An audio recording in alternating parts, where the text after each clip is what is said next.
अस्सलाम वालेकुम everyone, I am सौम Bloch और आज की वीडियो में हम लोग बात करने वाले हैं डीएसए के बारे में। बेसिकली हम इसका रोड मैप देख रहे होंगे कि हम लोग किस तरह से डीएसए को जल्दी से जल्दी सीख सकते हैं। सबसे पहले आपको पता होना चाहिए डीएसए हमारे पास है क्या, क्योंकि अगर हमें पता होगा डीएसए है क्या तभी हमें इसकी इंपॉर्टेंस पता चलेगी और तभी हम इसके ऊपर काम करना स्टार्ट करेंगे। जब हमें किसी चीज़ का पता ही नहीं होता तो हमारा दिल भी नहीं करता वो सीखने का। इसलिए जल्दी से आपको बताता हूँ डीएसए होता क्या है। अगर हम डीएसए की एब्रीविएशन ही अपने पास देखें तो ये हमारे पास बनती है डाटा स्ट्रक्चर्स एंड एल्गोरिथम। इसका मतलब डाटा स्ट्रक्चर्स एक सेपरेट चीज़ है और एल्गोरिथम एक सेपरेट चीज़ है। डाटा स्ट्रक्चर्स हमारे पास बेसिकली कुछ ऐसे मेथड्स होते हैं जो हमें बताते हैं कि आप किस तरह से अपने डाटा को एक स्ट्रक्चर्ड वे के अंदर स्टोर कर सकते हैं। दैट्स वाई इन्हें डाटा स्ट्रक्चर्स बोला जाता है। अब हर स्पेसिफिक डाटा हैंडलिंग के लिए स्पेसिफिक डाटा स्ट्रक्चर का यूज़ किया जाता है। अगर हम इसी के साथ एल्गोरिथम्स की बात करें तो ये ऐसे प्रोसेसेस होते हैं जो हम उसी डाटा के ऊपर इम्प्लीमेंट कर रहे होते हैं ताकि कोड को और ज़्यादा ऑप्टिमाइज्ड किया जाए और ज़्यादा बेटर अप्रोच के साथ यूज़ किया जाए। उसी के साथ एक और बात सुन लो, कभी भी डीएसए को एक सब्जेक्ट की तरह मत स्टडी करो। उसका रीज़न ये है क्योंकि ये आपको एंड लाइफ हेल्प करने वाला है। अब देखो आपकी फ्यूचर लाइफ कैसे होने वाली है। आप इन फ्यूचर डेवलपर बनना चाहते हैं। डेवलपर की लाइफ में क्या होता है कि डेली का एक टास्क दिया जाता है, वो सॉल्व करना होता है। अब अगर तो आप एक अच्छे डेवलपर हैं तो आपको टास्क मिलेगा, आप उसे इजीली सॉल्व कर पाएंगे। ये इसलिए होगा आपका प्रॉब्लम सॉल्विंग मसल बिल्ड होगा। अगर आपका प्रॉब्लम सॉल्विंग मसल बिल्ड है तो आप इजीली उस टास्क को कर सकते हैं। अगर वही टास्क आपको एक दिन की बजाय 4 दिन में करना पड़ जाए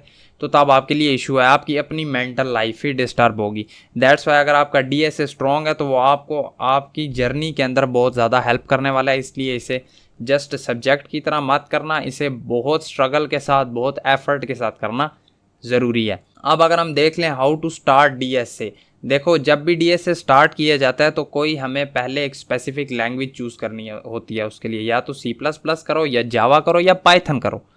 अब इन तीनों में से C++ को अगर हम देखें तो वो लो लेवल लैंग्वेज है, अगर हम पाइथन को देखें तो वो हाई लेवल लैंग्वेज है, और उसी के साथ हमारे पास जो जावा आ रही होती है वो उन दोनों के बीच में लाए कर रही है।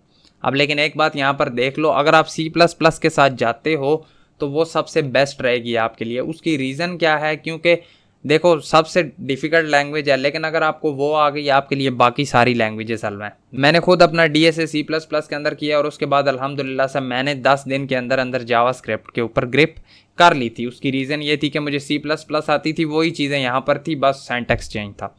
अब अगर आप कहते हैं कि मैं तो जावास्क्रिप्ट के अंदर अपना डीएसए करना चाहता हूँ तो आप उसमें भी कर सकते हैं, ठीक है। क्योंकि ज़ाहिरी बात है अगर आपने इन फ्यूचर वेब डेवलपमेंट करनी है तो आपको पीछे से इधर से भी स्ट्रॉन्ग अंडरस्टैंडिंग जावास्क्रिप्ट भी होगी, आगे भी होगी, तो आपकी वेब डेवलपमेंट स्मूथ जाने वाली है इन फ्यूचर।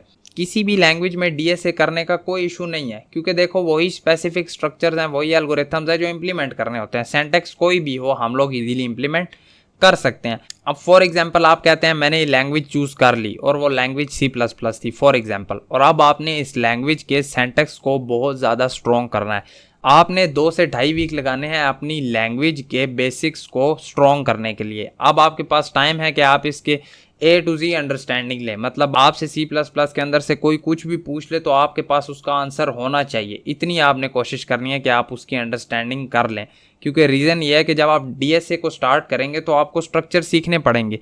आप स्ट्रक्चर्स की इम्प्लीमेंटेशन तभी कर सकते हैं जब आपको बेसिक्स पक्के से आते हैं। मतलब अगर कोई आपसे बिल्कुल लो लेवल की कोई प्रोग्रामिंग प्रॉब्लम भी करवाता है तो आप वो भी कर पा रहे हो। इतने आपने अपने स्ट्रॉन्ग करने हैं बेसिक्स को। अब जब आपने सिंटैक्स वगैरह सीख लिया, अपने बेसिक्स को स्ट्रॉन्ग कर लिया, अब आपके पास नेक्स्ट स्टेप आता है डाटा स्ट्रक्चर्स को सीखने का।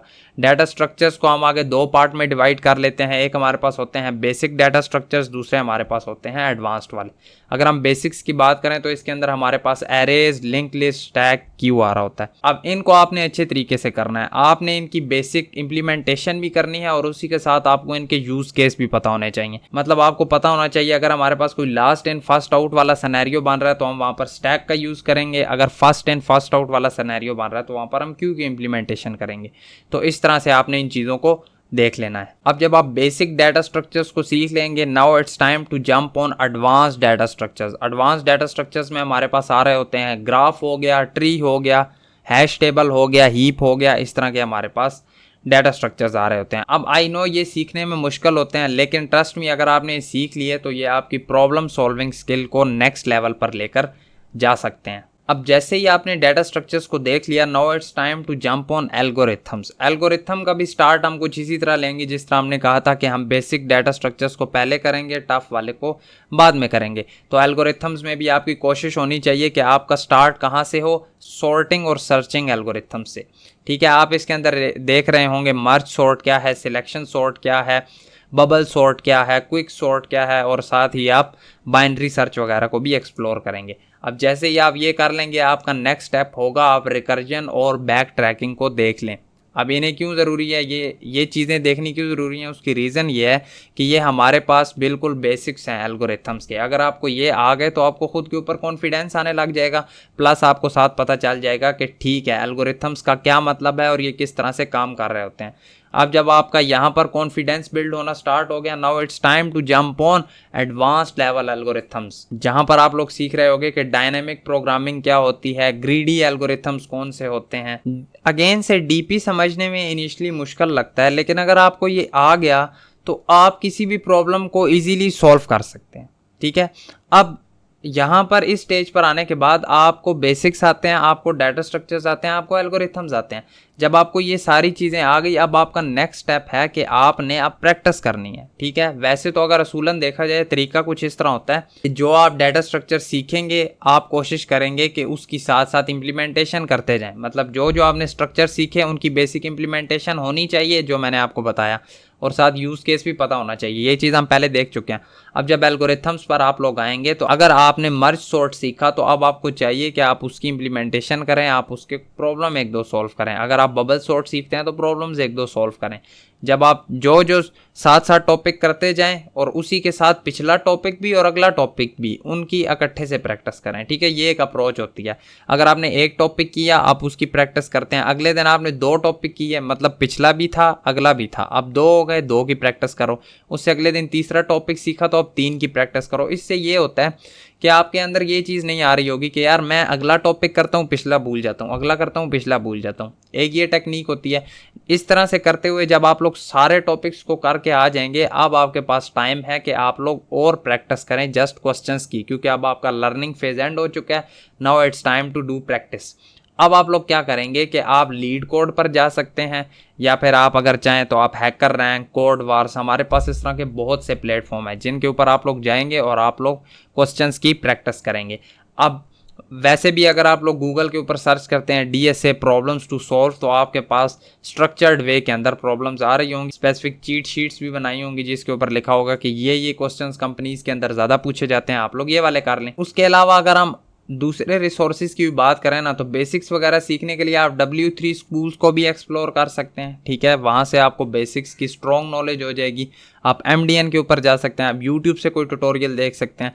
फिर आपने डाटा स्ट्रक्चर्स कहाँ से सीखने हैं और उसके बाद आपने एल्गोरिथम्स कहाँ से सीखने हैं, तो अगेन से अगर आप कोई पेड कोर्स करते हैं तो वहाँ से भी आप ले सकते हैं। अगर आप यूट्यूब से सीखना चाहें तो वहाँ पर भी रिसोर्सेज अवेलेबल हैं। अब यहाँ पर एक पॉइंट अगर मैं ऐड करता हूँ थोड़ा मोटिवेशन के लिहाज से, तो मैं बताऊँ होता क्या है, हमारे साथ समटाइम्स ये इशू होने लग जाता है कि हम लोग जब डीएसए स्टार्ट करते हैं हम किसी बंदे के साथ मुकाबला लगा कर बैठ जाते हैं। लेट्स सपोज मैंने अगर डीएसए स्टार्ट किया तो मैं अपने किसी दोस्त के साथ कंपटीशन लगा लूंगा कि भाई हम दोनों मिलकर डीएसए कर रहे हैं, जबकि डीएसए को मिलकर स्टार्ट नहीं करना चाहिए। उसकी रीज़न क्या है, देखो अब हर बंदे का जो IQ है ना वो डिफरेंट है, हर बंदे का माइंड सेट डिफरेंट है। हम लोग स्टार्ट कर लेते हैं, हमें क्या होता है कि यार मेरे से ये प्रॉब्लम नहीं हो रही, मेरे दोस्त ने प्रॉब्लम सॉल्व कर ली। अब इससे इशू क्या होता है, हम लोग डीमोटिवेट होने लग जाते हैं। जब हम लोग डीमोटिवेट होते हैं तो फिर हम कहते हैं कि शायद मेरे लिए ये चीज़ें हैं ही नहीं, हम छोड़ देते हैं। जबकि ऐसा नहीं होता।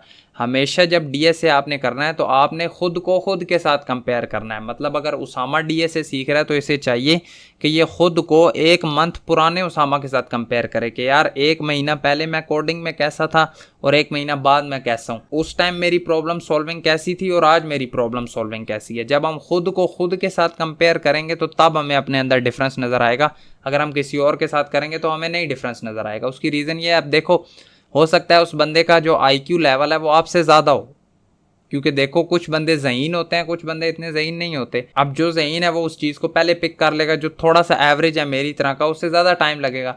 दैट्स वाई इस चीज़ को हमें समझना होगा कि हमने किसी के साथ खुद को कंपेयर नहीं करना, हमने खुद सीखना है। आप प्रॉब्लम करते हो आपसे नहीं हुई तो मतलब छोड़ नहीं देना, आप लोग उसका सोल्यूशन देखेंगे कि यार बाकी बंदे इस चीज़ को किस तरह से सॉल्व कर रहे हैं। अगर वो लोग और अच्छे तरीके से सॉल्व कर रहे हैं तो हम वो वाला तरीका पिक करेंगे। अगर हमने खुद सॉल्व कर लिया फिर भी देखेंगे, नहीं होता फिर भी देखेंगे। मतलब दूसरों को देखना है कि कहीं वो हमसे अच्छा तो नहीं कर रहे। अगर वो अच्छा कर रहे हैं तो हम उस चीज़ को भी पिक करेंगे। आई होप सो आपको वीडियो पसंद आई होगी। अगर तो वीडियो पसंद आई, वीडियो को लाइक करना, चैनल पर नए हो सब्सक्राइब करना। मैं मिलूंगा आपसे आपकी नेक्स्ट वीडियो में। Thank you so much and अल्लाह हाफिज़।